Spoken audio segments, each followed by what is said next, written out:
as I was watching the All-Star game, I was on another TV. I was watching Caitlin Clark in the Indiana Fever. So I've compared her to Michael Jordan, not stylistically, obviously, but in merchandise sales, kind of a dynastic TV rating changer. And in year one, like you just were like, wow, nobody plays like that. And then in year two, Michael Jordan got hurt. And then in year two for Caitlin Clark, she's getting banged up and hurt. Why did MJ always get hurt early? Because they were tackling him. Nobody knew how to stop him. And the WNBA officiating is just changed. Like it was always a physical league. Now it's insane. So last night she gets hurt again, and she's in a shooting slump. And I think a lot of it is she's banged up in year two, like Michael Jordan. And Michael was fighting to come back, and she's fighting to come back, and she re-injured a groin. So she's still scoring and still a team leader and assists, but she's been banged up. And, you know, by the way, her brother went to social media last night. No lies told. Colin Clark said, make no mistake, this is on the reffing. And even Stephanie White, Fever coach, has noticed it. The officials are just letting a lot of stuff go that almost feels inappropriate. I'm not exactly sure why, but it just is what it is. And we've got to help her learn to adjust and use it against them in certain ways. You know, we've got to find some ways to make it a little bit easier for her.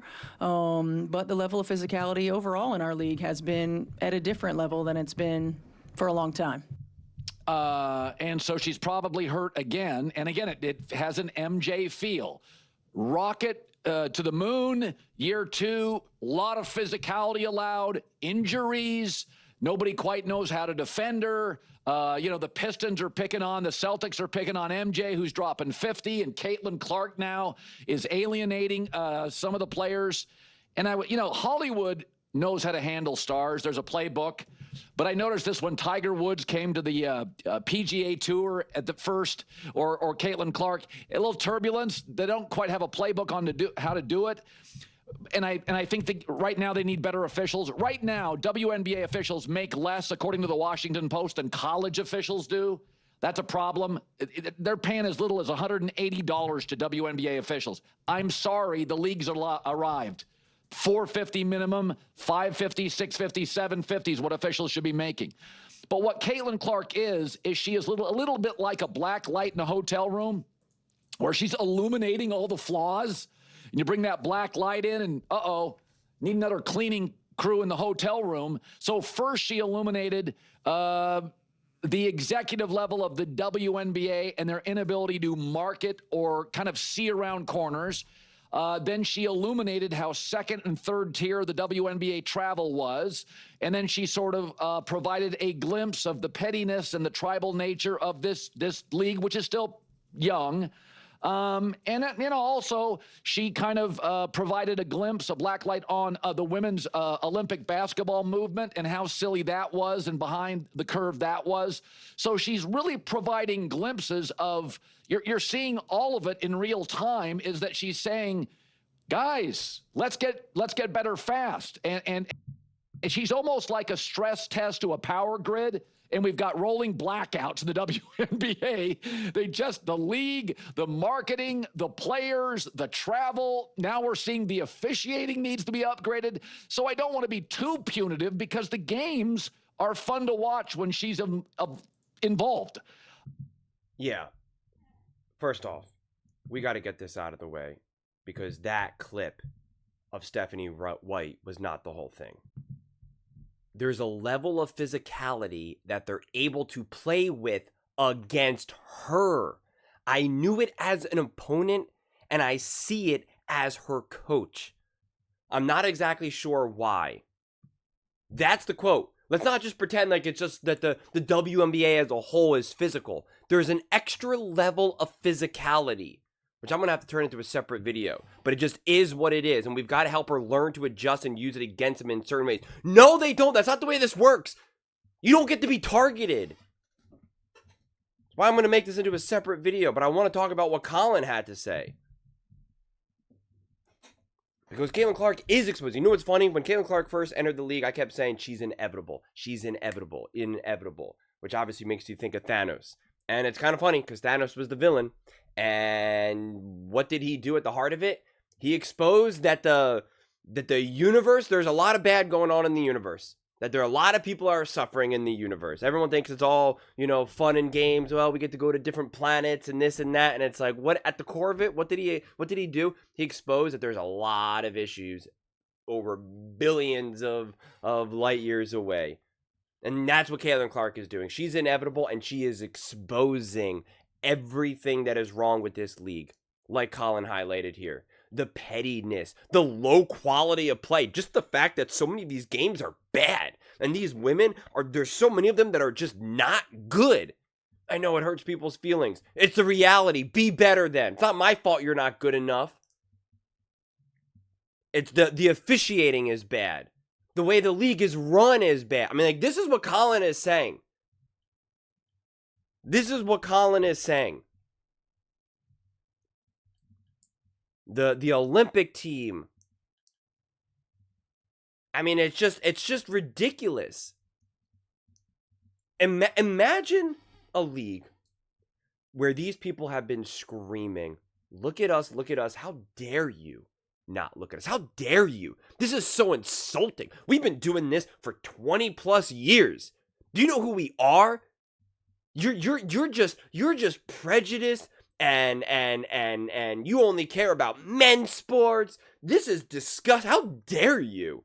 How dare you? You're bad. You're wrong. You're wrong. You're wrong. You're bad. You're wrong. You're bad. You're wrong. You're bad. You're wrong. And then we're like, okay, we'll watch. There's someone here that actually seems pretty cool. We'll watch. Well, no, quickly, don't look. I have to clean up the house. I gotta make some food.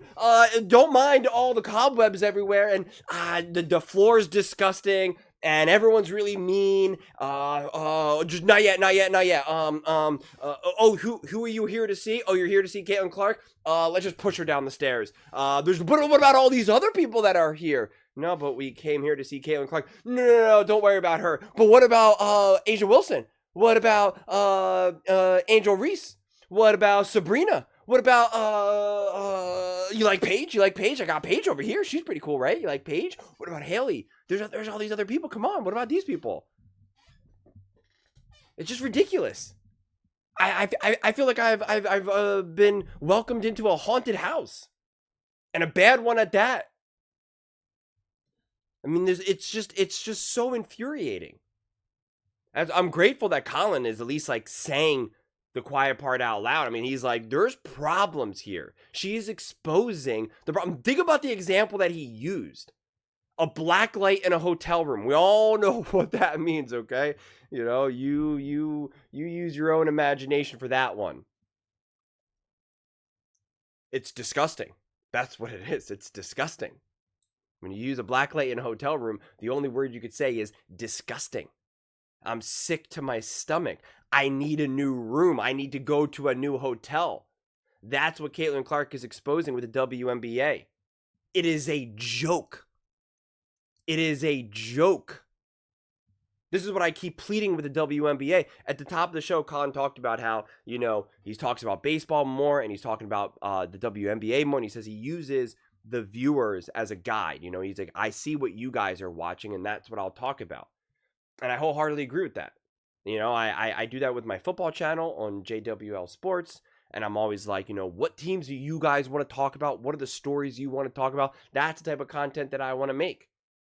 I want to engage with the conversation that's being had. And this is what I keep saying. I had so much fun last summer watching women's basketball. I had so much fun. I helped take care of my parents, and they were away for a few weeks, and so I was able to just like really actually just like chill. I didn't have to worry about taking care of elderly parents, and it was just like such a breath of fresh air. I was like, oh, it's the summer. What am I gonna do? I got a little bit of extra free time here. I was just able to kick back and watch these basketball games, and it was awesome. It was exciting. I was like, this is great. Summers are usually like not a lot going on.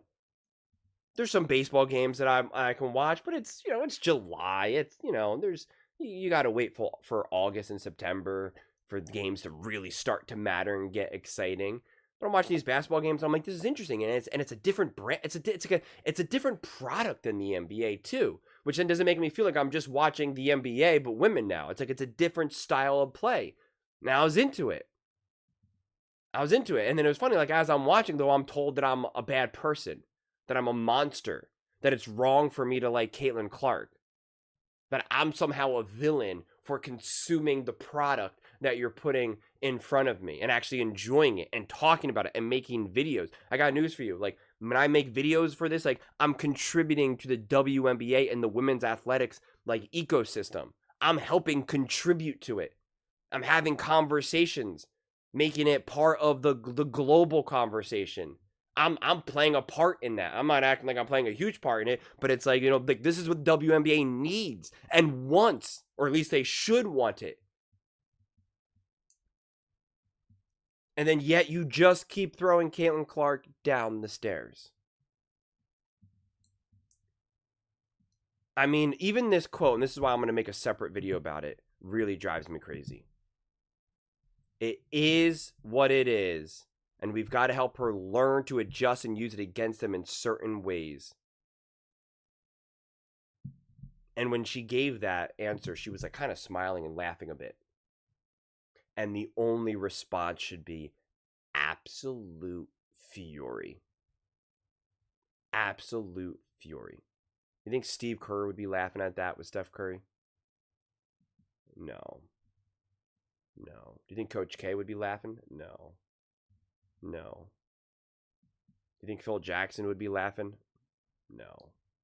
You think you think of any great coach, Bill Belichick, Andy Reid. We can switch sports and all that. The only response should be absolute fury. Absolute anger. It should be, this is a disgrace. This is a disgrace. Go ahead and fine me. I don't care anymore. The fouls and the abuse, I'm just gonna save it for a separate video. I really am. I want to just get this video out here because it's just, I'm so angry about it. I am just so angry. But at least Colin said it. Caitlin Clark has exposed the WNBA. She has exposed women's athletics. Those are just my thoughts. I'd absolutely love to hear yours. What do you guys all think about Caitlin Clark exposing everything and what needs to be done? Let me know in the comments below. I read every single comment. So whether you agree with me or disagree with me, either way, let's get in some discussions. Let's get in some fights. But ultimately, let's just have some fun. And please do consider subscribing. We're building an amazing community here and absolutely love to see you part of it. I want to build something that we all genuinely feel connected to. Something that we're really excited to be part of. I think we're on our way to doing it. Please don't forget to give this video a thumbs up as it really does help the visibility and the algorithm. Thank you so much. See you next time.